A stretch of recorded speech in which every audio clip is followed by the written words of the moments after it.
yourself a bowl of Safeway Kitchen Cocoa Nuggets. It's Saturday Morning Crunch. Spoon! We review the Saturday morning cartoons as nominated by you, and I am your host, Kyle Von Kubik, and I am joined along with... I'm Johnny Capcom. John E. Capcom, who's listed first in the notes, and we're also joined along with... I'm Keith the Robo-Duke. It's Keith the Robo-Duke. I'm back, and I'm really excited to be here today. Do either of you want to plug anything? Follow me on Twitter at Robo-Duke. Plug your fucking mouth, that's what I'll plug. Well, before you do that, let me just say a few things, a little housekeeping, if you will. Be sure to check out our new quarterly fanzine about retro gaming, Read Only Magazine. Check it out at readonlymagazine.com.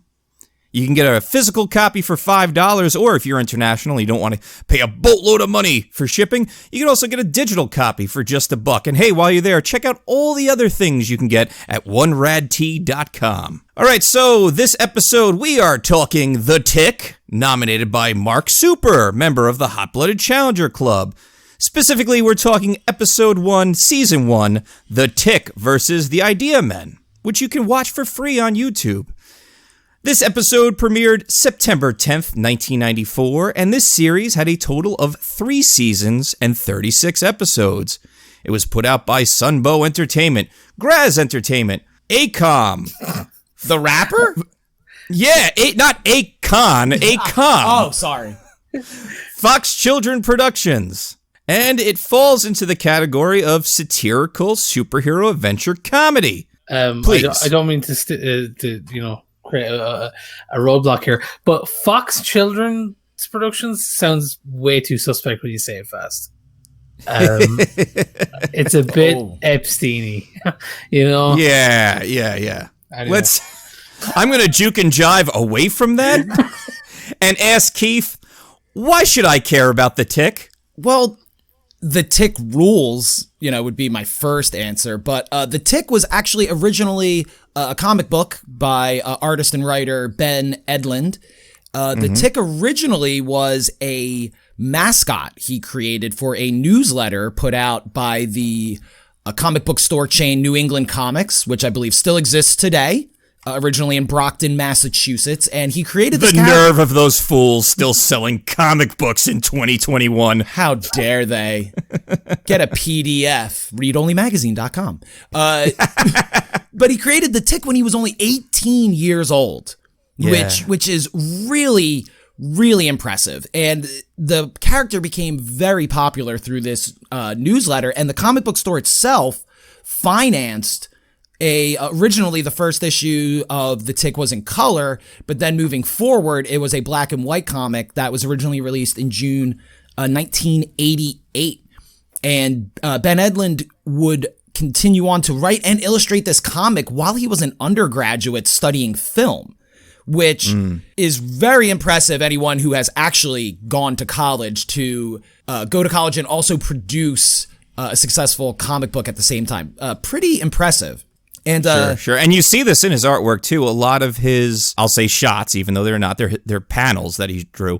Very cinematic in their blocking. Yes, which did make it perfect to transform into a TV show, which premiered on Fox Kids in 1994.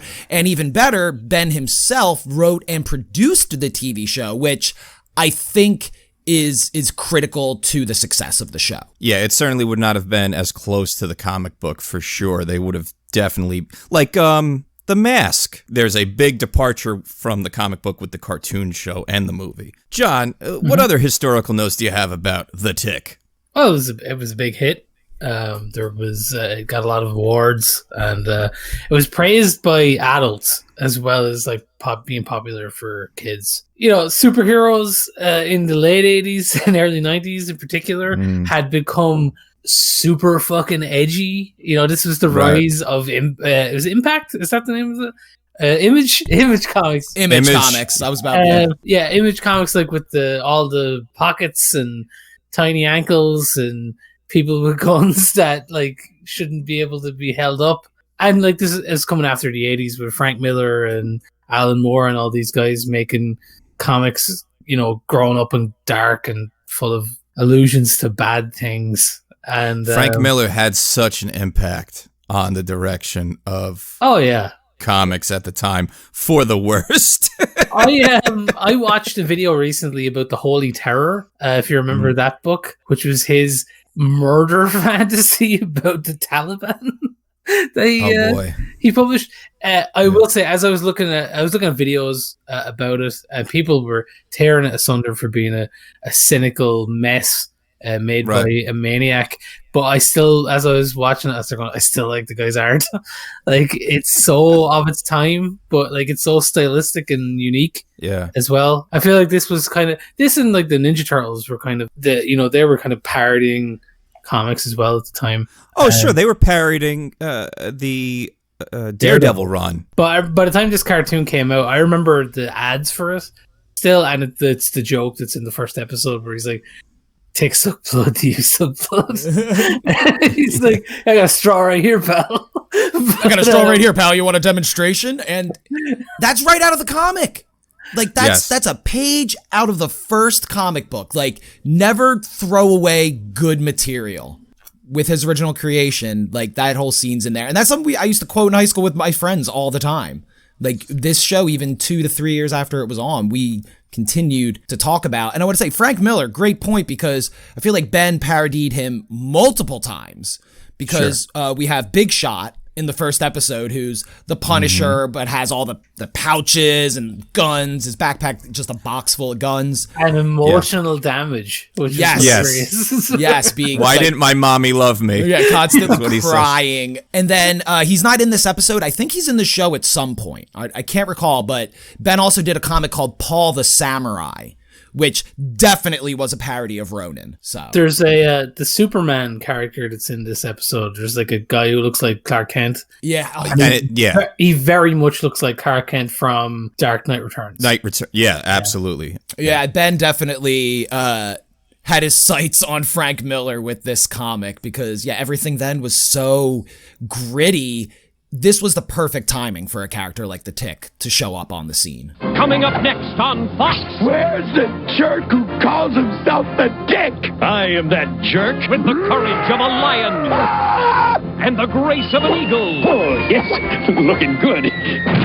There's no job he can't handle. I'm doing laundry. He's the incredible Tick. My code name is Nick. For awesome adventure, don't miss your pal. Let's hang 10 for justice.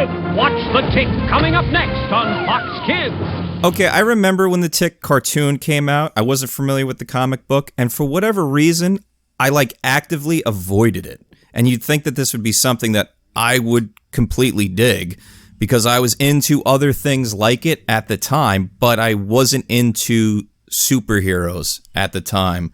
So I think that the fact that the Tick was a superhero is what turned me off on a very, very superficial level. I was into other things like Sam and Max and Milk and Cheese. I was about to say Milk and Cheese. I was like, I bet you were a Milk and Cheese guy. I was, and we'll get into it a little bit more when we talk about the plot. All of those things that I just described are very much of its era, and watching this cartoon definitely brought me back to that era, and I'll share a little personal anecdote. But before I do that, did either of you have a personal history with the Tick? I think the answer is yes. Oh, yeah. I mean, for me, I remember the ads for, as I said, with the joke about the straw.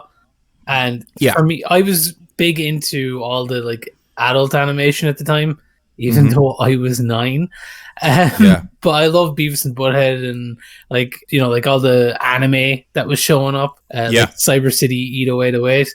And I also loved Rocko's Modern Life and Earthworm Jim and all that other stuff that was made for kids too. And this felt like it went through. There was a through line there, the adult stuff and the kids stuff, and this felt like it was. And I remember I couldn't wait for it to come on just because the animation style just appealed to me as well. And I've definitely seen every episode of it during its original run, probably multiple times. I probably didn't see the show till high school, and my friend circle in high school loved the Tick. One of us or a couple of us I didn't have any of them, but I can't remember who. Somebody had the comics. So they were passed around amongst our friend group. We used to quote it all the time. And this was 2 years after the show came out. I was a freshman in high school. It was still shown in reruns, I'm pretty sure. They must have been on season 3. Yeah. If they were doing it yearly, I'm not sure. And we were all a bunch of fucking nerds, man. And we all loved comics. So like it really, really resonated with us. I watched both of the live action versions of the show as well. Not that we're going to get into them, but I also highly recommend them to anybody as well who enjoyed any version of The Tick. If you haven't seen the live action, they're great. Well, Keith, tell me about the plot of this specific episode. Real simple idea. The Idea Men are going to blow up the dam and flood the city, but the real spotlight, the real focus of this episode is learning about who is the Tick and who is Arthur. And one of the best parts about it is that you don't really even know who the Tick is.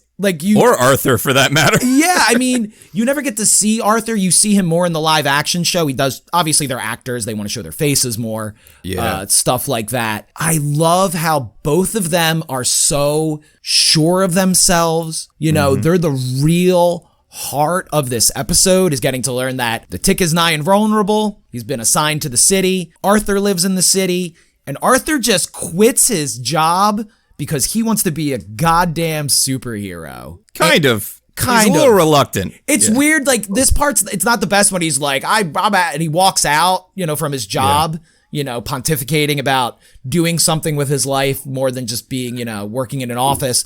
And then he's on the street, he's like, oh man, what am I going to do? I don't have a job. And you're like, dude, you weren't fired. You just walked out.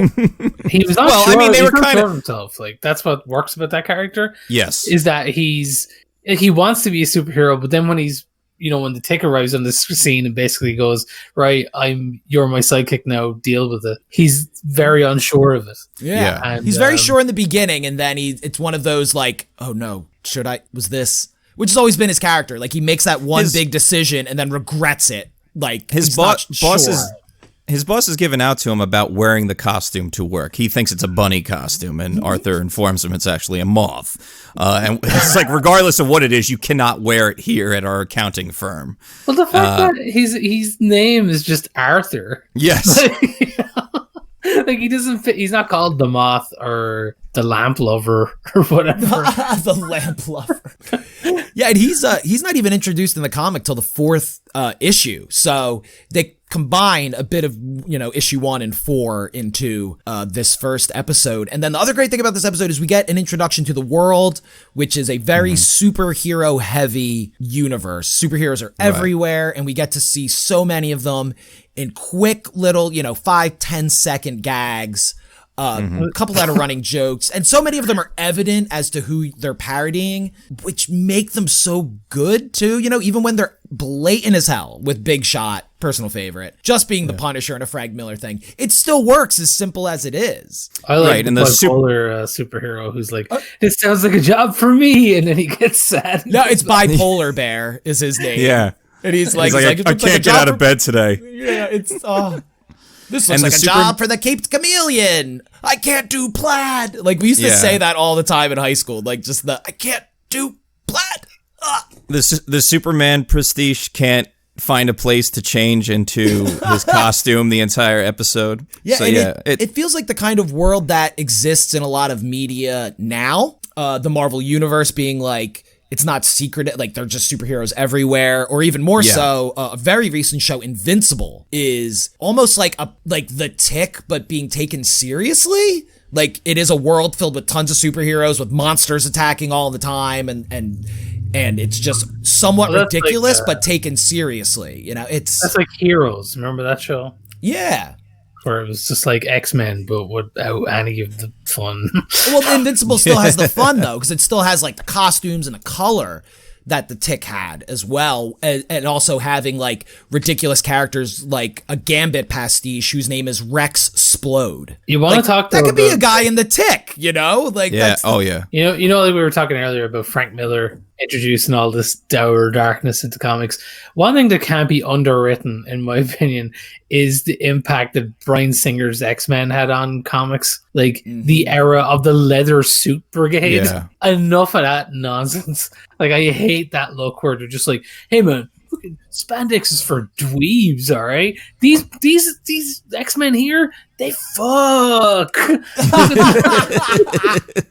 You know? I'm happy to see that Marvel has shaken that off, where it still seems to be an issue in the DC cinematic universe. Particularly with like just recently, and no, I will not subject myself to a 4-hour superhero movie, but I did see clips of the Zack Snyder cut with Superman in his grim dark outfit. I could not be less interested. The Superman movie that needs to be made will never was. No, it was. It had Chris Reeve in it, and he flew around and did goofy shit with Richard Pryor. The Richard Donner version of Superman 2, that's the best Superman movie, because it's got great villains, and Christopher Reeve is exactly who Superman is supposed to be. Superman's character works because he is that kind of like wholesome guy. The way like they'll do in the movies, like, yeah, but imagine if he like fucking broke people's necks and like had a porn addiction and all this kind of stuff, and it's like, it's so stupid. Yeah. Like, just like, why are you embarrassed to be making a superhero movie? I mean, say what you will about Joel Schumacher's Batman, like, he wasn't hiding away from elements of superheroes that are ridiculous when he made those movies. You know, I have a feeling that Joel Schumacher probably would have enjoyed this cartoon. No, I was about to say, like, yeah, if you gave me the choice between watching the Bryan Singer X-Men movie or Joel Schumacher's Batman and Robin right now, I'd pick Batman and Robin. Yeah, all day, every day on a bed of lettuce, I would do the same. Well, I mean, surely you want to pick Batman Forever to better Joel Schumacher Batman. I was saying, given the choice between those two, I had to pick the worst of the two to be like, okay, what would you rather watch? Like, this pretty much competent X-Men, you know, X-Men who fuck movie, you know, or this wacky version of Batman that feels a lot like Batman 66. I'm going to pick the 66 Batman pastiche. I'm using that word too much. Sorry, I think I opened the door for that word. I was doing it last night. It's just the word I've been using too. So the Tick is assigned. There's evidently a competition in the beginning of the episode where superheroes are assigned to different places, and he's assigned to, after he puts on this big display where he's subjecting himself to this torture device that drops a nuke on his head, and he survives. They assign him to, quote unquote, the city. Now, say what you will, but the city, the biggest city, the greatest city in this superhero universe is New York City, because it is the city. So much so that the mayor of the city, Mayor Blank, is a complete caricature of Mayor Dinkins from New York's history. That's so local. Can you imagine? Yeah, I was going, like, I watched this thing. The spit of Bertie Ahern. You should have seen. There was a cartoon I was watching, Mick Wallace, man. That was one of the characters. It's like me when I'm like, did you know Mayor Nutter he sounds just like Marvin the Martian? Yes, but you're all referencing things that are such a small scale in comparison to the city, New York City, in the Empire State. I appreciate. God damn, proud New Yorker over here. Watch out. I appreciate the Tick for everything that it's doing, and I think it's a franchise that will be evergreen, because especially now, it doesn't look like there's any end in sight for superhero content coming out. In fact, the Tick is kind of ahead of its time, because while it was parodying grim dark comics of the 80s, little did Edlin know that like 15 years later, every movie that's going to come out next summer is some sort of spin-off or a series of the Marvel universe or the DC universe, and, you know, all these streaming devices. So like the Tick will probably have a place in media for a very long time because of that. But specifically for this episode, while I was watching it, it brought me right back to this very specific time for comics, and particularly humorous comics. I brought up Steve Purcell's Sam and Max, or Evan Dorkin's Milk and Cheese. There was this time where, in lieu of jokes, non sequiturs were substituted as comedy or violence, or both. A lot. And you saw this with the popularity of Ren and Stimpy, where, especially with the first season, there aren't jokes so much as it's gross out, freak out, violence that is the substitution of humor. That's not so much with the Tick. I mean, we are dealing with Big Shot, who's a parody of The Punisher. So, of course, that character is going to roll in with lots of violence. There is a lot of gunplay in this episode, but I wouldn't describe the cartoon as a very violent cartoon. It just sort of has violence around it because of what it's parodying. Instead, you get more of the Sam and Max type of humor where it is these non sequiturs that are supposed to be the joke. And for me, in the 90s as a kid, I was influenced by it greatly because my own drawings and cartoon characters and comic characters that I was creating on my own were imitating it. But I had the experience. I didn't go to your high school, Keith. So I had the experience of being around quote unquote friends who would look at the stuff that I was kind of into, like the Sam and Max, like the Milk and Cheese, and see what I was drawing and go, oh, is it supposed to be like one of those stupid cartoons that use big words because they think that's funny? That's the kind of response I was getting from the stuff that I was into. So, wait till Mayor Dinkins gets a load of this shit.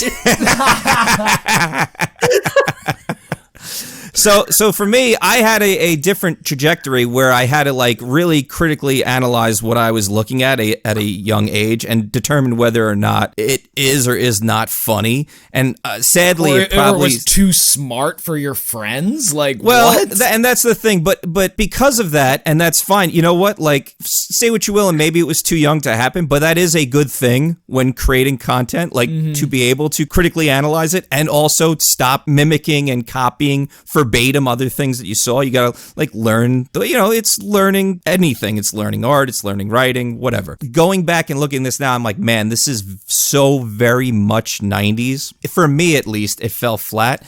And because the animation, I like the art style. I just think that the animation is a little too limited, but not limited enough to make it funny. It's sort of this in-between where clearly it was done on a budget because it's a Saturday morning cartoon. So at the time you had what was it, Liquid Television? Or what was the other MTV cartoon show where something sushi, right? They would call it. I think it was Cartoon Sushi. Cartoon Sushi. So you'd see Eon Flux and you'd see the Max. And I gobbled that up back in the 90s just purely on the aesthetic, the look, and the quality of animation. I feel like, for me at least, some of these jokes would have stuck better if the animation was just a little bit tighter. That's in my opinion. I will say, and I'm glad Keith did this, Keith shared the first issue of the book with us. I feel like, again, in my opinion, a lot of the jokes work better on the page than they do the screen. Because just even the straw joke, for me, was funnier reading it than it was when I watched it. And I watched the cartoon first on purpose. And I actually found the jokes that were echoed in the cartoon that were in the comic, I enjoyed them more because of the pacing of reading sequential art. Yes, no, totally. The flagpole joke works way better in the comic book because it doesn't look very good in the show where he's holding it under his arm and it just keeps going whoa, whoa, whoa, whoa, whoa, whoa, whoa, whoa. Because the animation is a little lacking. But when you're seeing it in the comic as he's having a conversation and for 6 pages of this comic, he has that flagpole under his arm. Yes. And you just see on this page, wub, wub, wub, wub, wub, as it does look a lot better. I do agree with that. And that's what's really great about the show itself is that it just reminds me of the comics since I read the comics. I don't have anything else in my brain. I'm going to go, oh, it looks like this show or like this show. I'm like, no, it just looks like the comic. They pulled from that source material very directly and did a really great job with it. Granted, a lot of the shots aren't as cinematic as they are on the page as well, or nearly as striking, because some of his shading is mwah.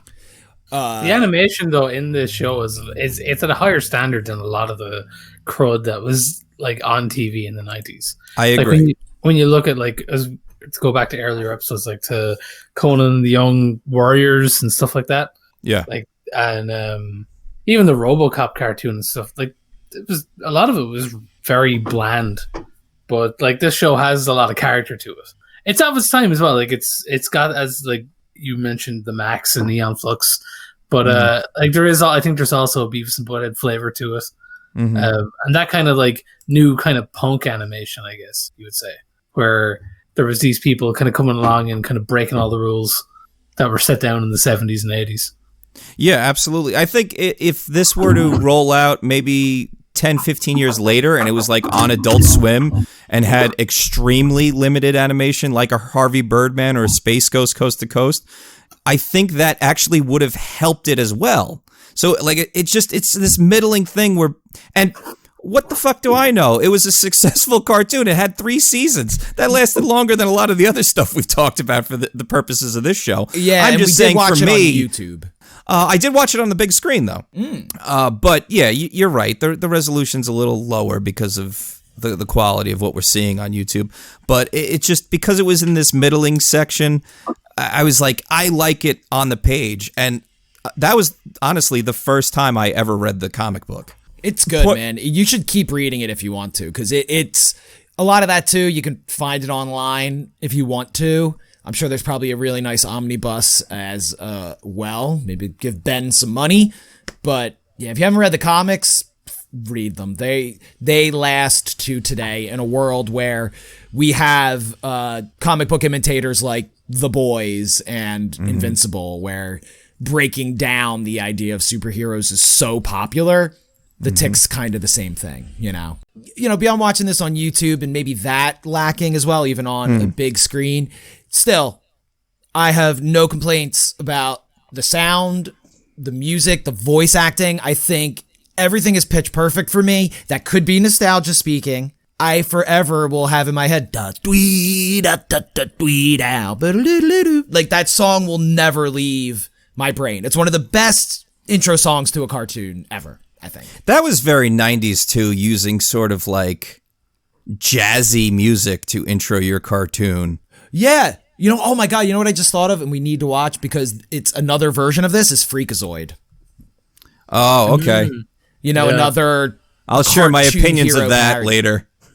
Oh, yeah, you don't like it. Hey man, save it for the show. Yeah, let's do it. Let's fight. If you would like to nominate Freakazoid, Keith, how can someone do that? You can join the Hot Blooded Challenger Club, which you can find at hotbloodedchallenger.club. Yeah, it was a solid voice cast. Mickey Dolenz from The Monkees plays Arthur, and Townsend Coleman plays the titular character, the Tick. And you might be familiar with him from a boatload of cartoons, but probably most notably Michelangelo from the TMNT cartoon. He also played Krang in a few episodes and Shredder. Oh, Krang. I get just one sound I hear when I think of Krang, and it's... yeah. I really like Mickey Dolenz as Arthur. Yeah. I think he's very sympathetic without being sure. Without being pathetic. He's not like a complete loser, which is what somebody might do with that character if they didn't read it the right way. But the way Arthur's done is like, I don't know, he feels very real to me, in so much as a character like that can be. Like he feels very I get the thinking of I want to be more than I am, and I think that kind of carries across in the tone that they use. Yeah, very relatable. Yeah, this whole episode is filled with great characters. I mean, we didn't even mention American Maid or Deflator Mouse, or I mentioned the Cape Chameleon, the Human Bullet. I mean, that is still to this day, fire me, boy, is one of my favorite lines to this day. And the episode ends with him as well, finally hitting the dam and doing nothing. What a great joke. It's very much that kind of Arthur and Jim kind of joke. Where the cow lands on something at the end of every episode. Yeah, like when you beat the game and it finally squishes you and Psy-Crow. Eat, Lofi, eat.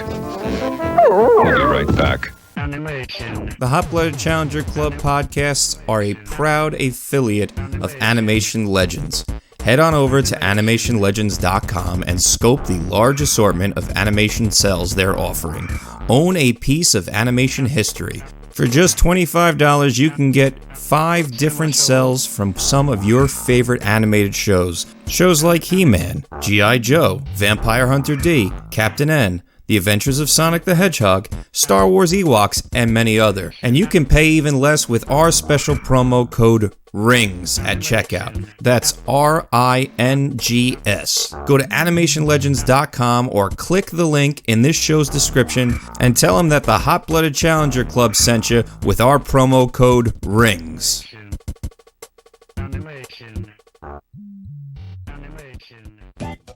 Oh, hey there, listener. I didn't see it come in.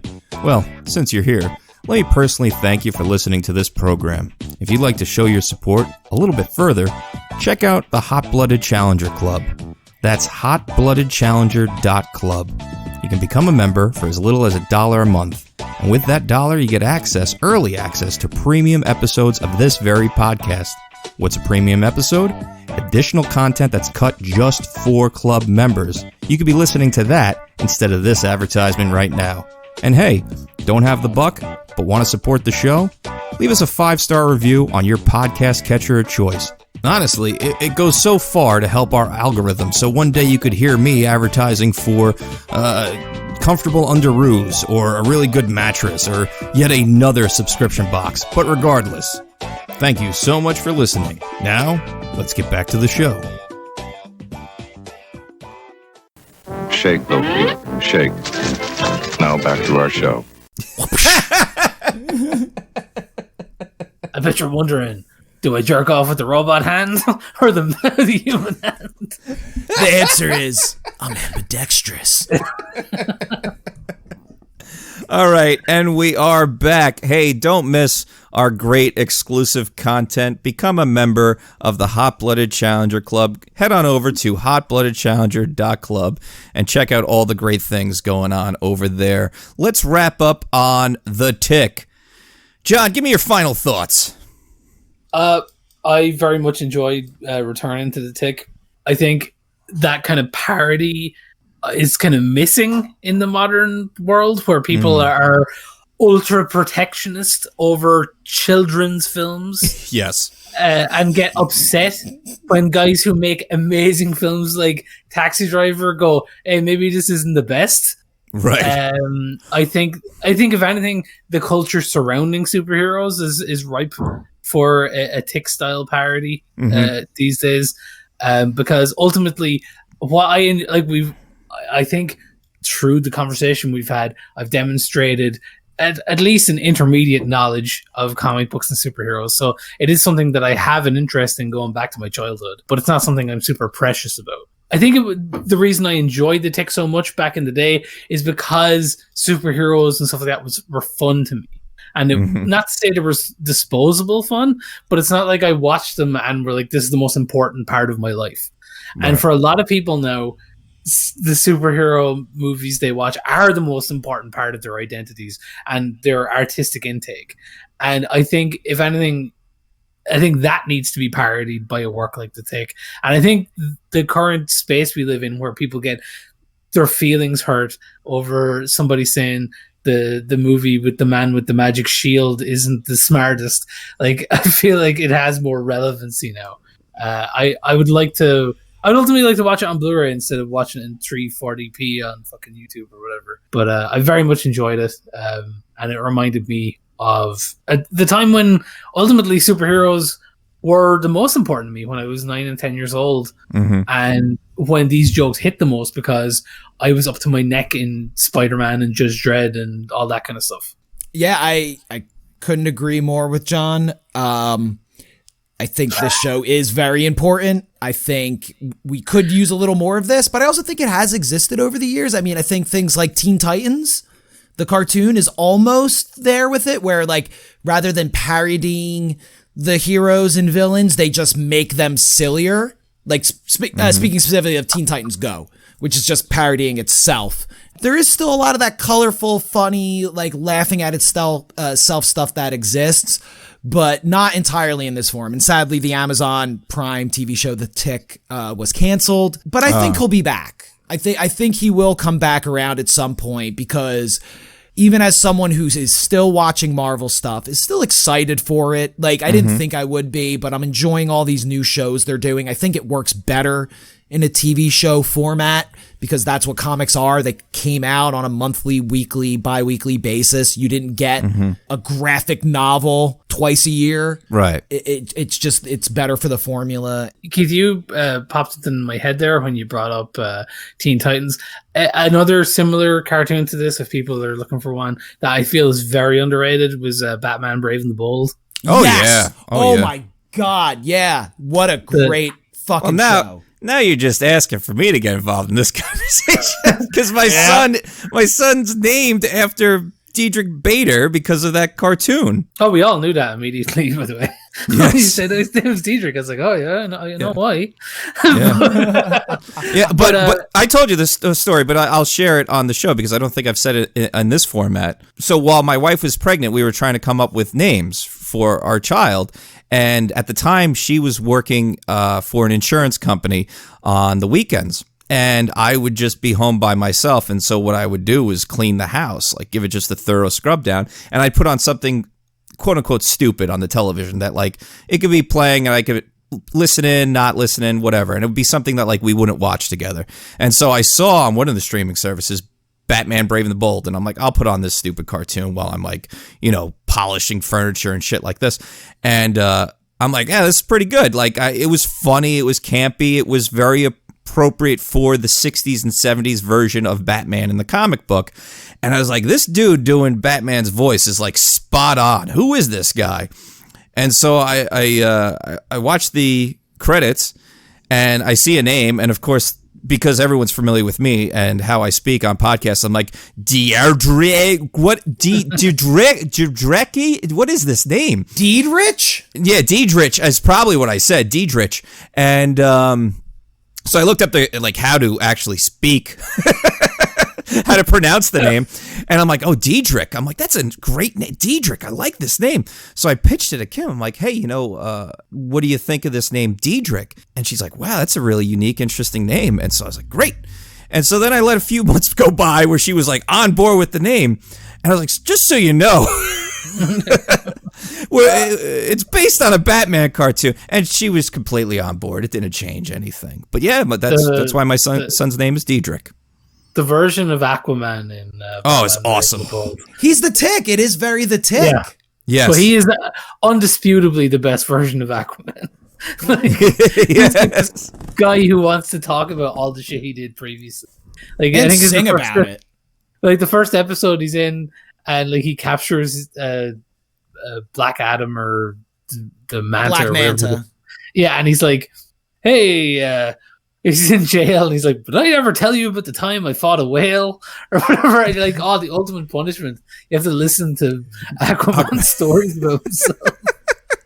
What a great show. It is. If you haven't checked it out, check it out. Okay, so in regard to the Tick, I've already expressed how I feel about it. For the animated series, I'm giving it 7 cereal bowls out of 10. It's just not for me in this format. The comic book, on the other hand, at least with the first issue I've read, I'd give it a 9 out of 10. I did enjoy the comic book a lot more than I did the show, and I'm not like holding the comic precious saying it's not close enough to the show. It is. The show is, for its time, extremely close to the comic book. I would say, or you could argue, you couldn't find a cartoon that was closer for the demo they were going after. Obviously, the Max is a different story on a different network for a different audience. But yeah, for me, it was missing something, and that made a lot of the nuances of the humor fall flat for me for this particular episode. Once again, nostalgia, but it's a 10 out of 10 for me, man. This is an absolute... Yeah, for me, this is an absolute classic. Any comic book nerd out there listening, do not overlook the Tick.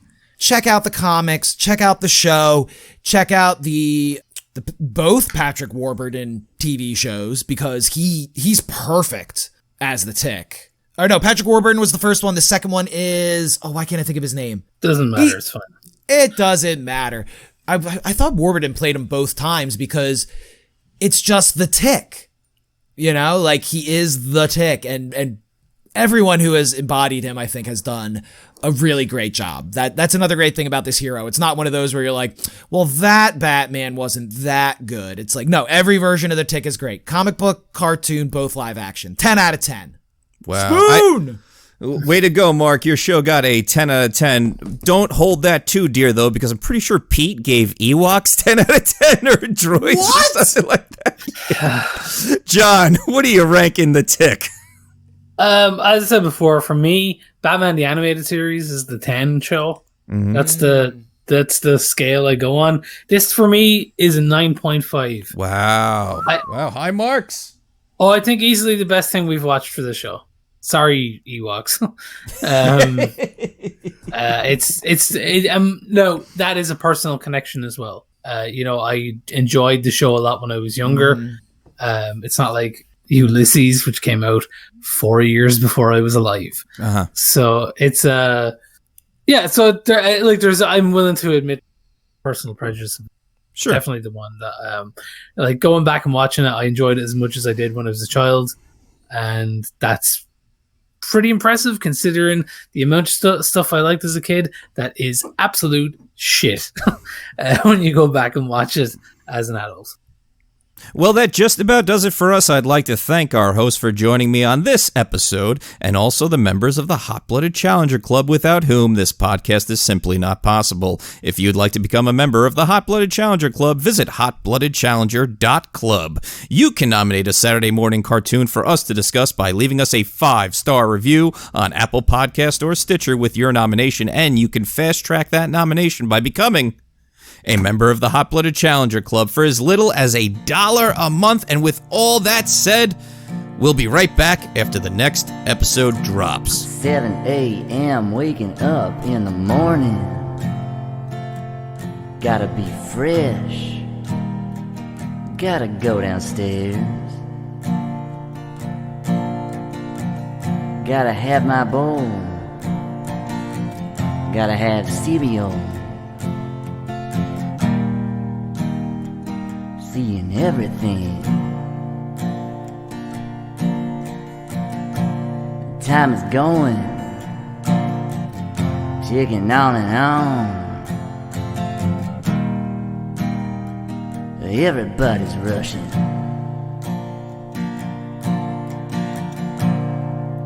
Gotta get down to the bus stop. Gotta catch my bus. I see my friends kicking in the front seat, sitting in the back seat. Gotta make up my mind, which seat can I take? It's Friday. Are you good, Keith? Yeah, no, I'm good. I was gonna say, do you want me to segue into the sound, or? Yeah, why don't you segue into the voice acting, sound design, that type of thing. Sorry, I thought you were going to say, why don't you segue off a cliff like that guy who died from segueing? Is that a thing? A guy rode a Segway off a cliff? Yes, the inventor did. Right? Oh, right. Yeah, no, I do remember hearing about that. Jesus and that was Christ. a great joke that's going to get wasted because it has no place.